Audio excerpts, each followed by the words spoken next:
Well, good morning. It is middle of November. Well, it's past the middle of November, and winter has arrived early.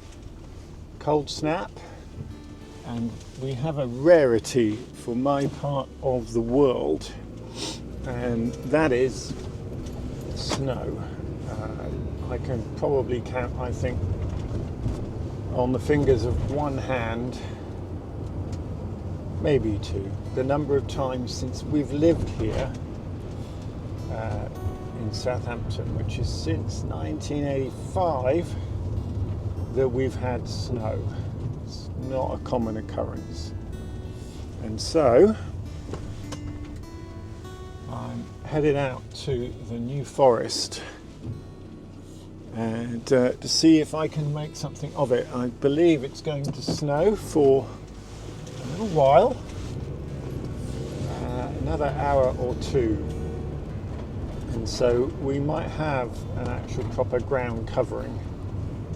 And if I don't go and try and shoot this, I would regret it. It's that fear of missing out, isn't it? The old FOMO thing. Now, the only problem is I've got a stinking cold at the moment. I've got a really rubbish throat. It's been on fire in the night, hardly swallow, so going out in this is not very sensible. So as you can see, I have some very sensible clothing on. I have got thermal lined trousers. I've got my special winter hat that I reserve for the coldest of occasions because it looks so silly. And I've got a lot of layers on and a thick woolly scarf, which I don't normally do. So I'm taking precautions, as they say, of the weather variety. Now I'm hoping, and I won't be out long because I really shouldn't be out at all at the moment. I'm supposed to be singing. Yeah, I sing.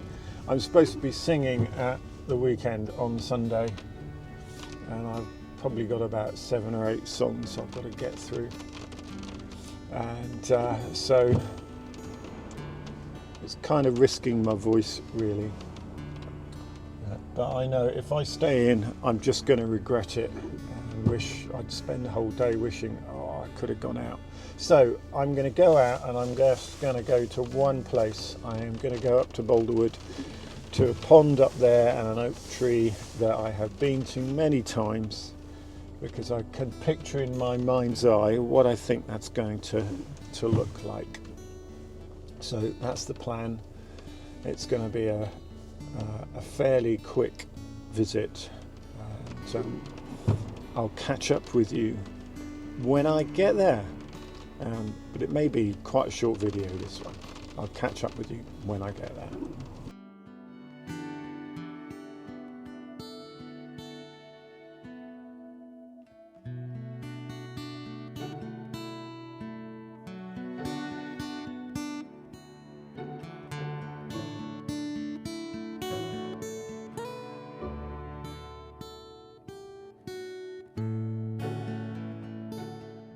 The problem with recording hyperlapses is you've got to remember to turn it back to normal mode once you've done one. So I forgot to do that. I've just done a whole piece to camera, of course, as a hyperlapse. I don't know how it's going to work somehow. Anyway, I was just explaining a couple of things. One, there's quite a bit more snow on the ground. It's snowing quite heavily now. I'm not the only photographer out here. I saw at least one other wandering around with a Canon camera from what I could see from the roadside.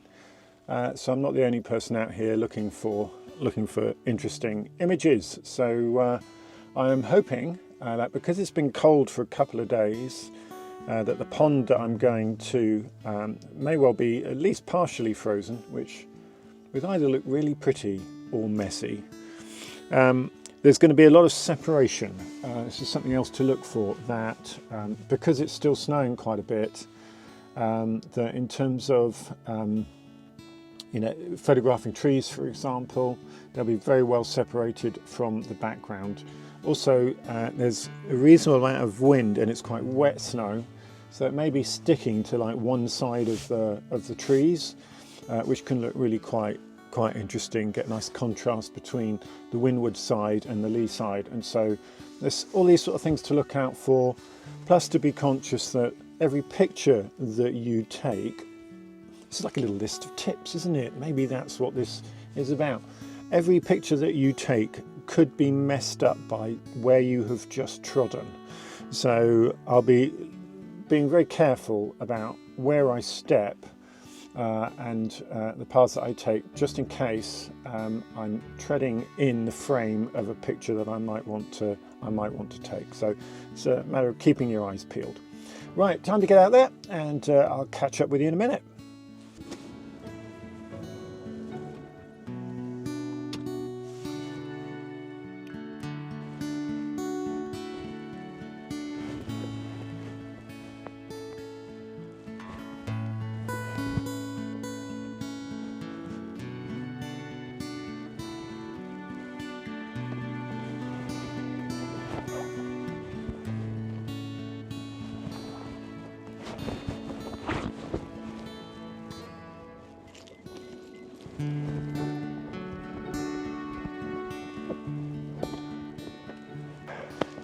So I'm not even at the car park and I'm looking at this tree here. It's quite a famous tree. It was one of the first things I photographed when I first got a DSLR. So I'm going to take a picture of it. There we go. Why not? It's not often that you would see it in the snow. So get the kit out. Let's have a go. I think because it's pretty dark, I'm going to do this with a tripod. I'm in a car park, but this is the right angle to photograph it from. I've just got to do this before another car arrives. See if I can get that done.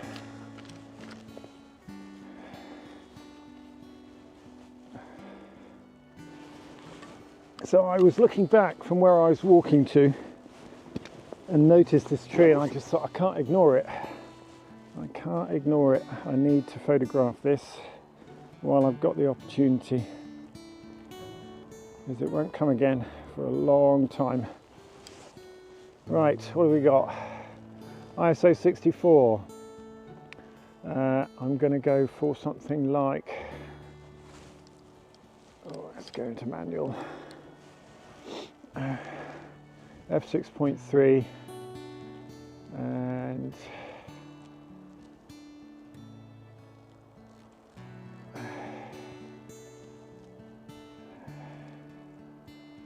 okay, we'll focus on the tree because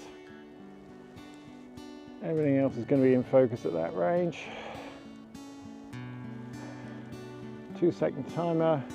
Okay, and let's go.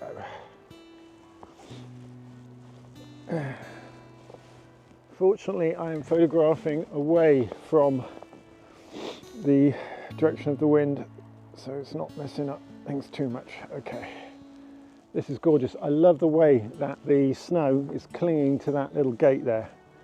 Beautiful. 1/25 of a second. I mean, really, I could be doing this handheld. I'm at 70mm. And I'll normally in this sort of situation take a couple of shots just in case we're out of focus on any of them, or there's been a little bit of camera movement or something.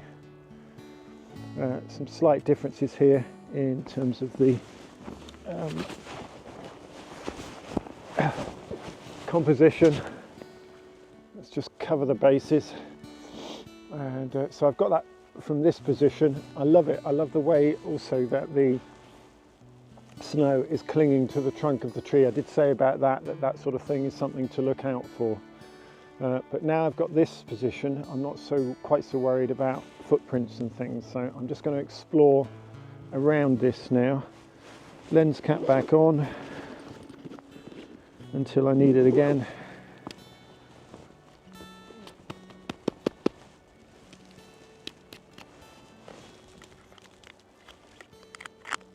and I brought plenty of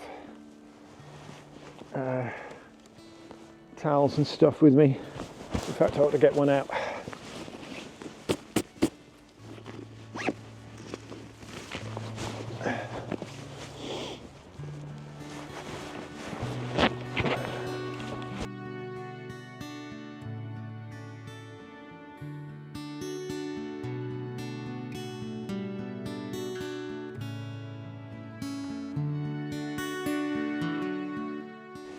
Okay, we've got another view here.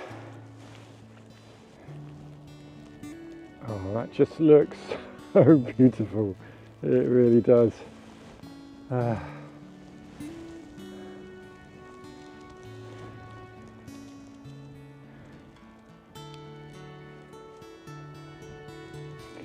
2-second timer. And let's go. Just check our focus.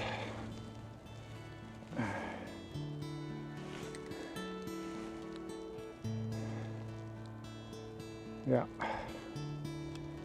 and we're getting that kind of like little bit of action of the snow in the picture as well, which is nice.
I've wound my way through the bracken here to get to this stand of trees, which was my target, and come across another photographer along the way, photographing from the other direction. Now, I particularly wanted to be this side because I knew that the snow would be sticking to the tree on this side, and it's really just picking out, if I can, let's see if I can show you here, it's really picking out the detail in the structure of the tree, which is just fantastic. Now, I'm not quite in the right position because I've noticed that from here, the tree to the right here is just cutting into the right hand edge of this stand of trees. If I go a little bit to my right, what will happen is that will open up and I'll have that tree entirely on its own. So that's what I'm going to, or this little stand of trees on their own and separated from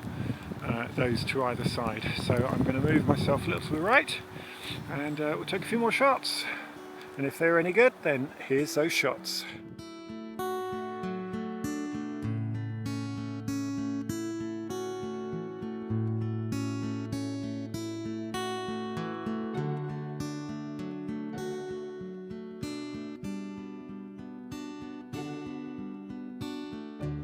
Okay, I've been having a great time here. I'm loving this composition. I've just done an extended piece to camera, by the way, and realised my mic wasn't on, but never mind. And there would be a lot of wind noise. I've positioned myself for this composition in such a way that it's this tree here, there.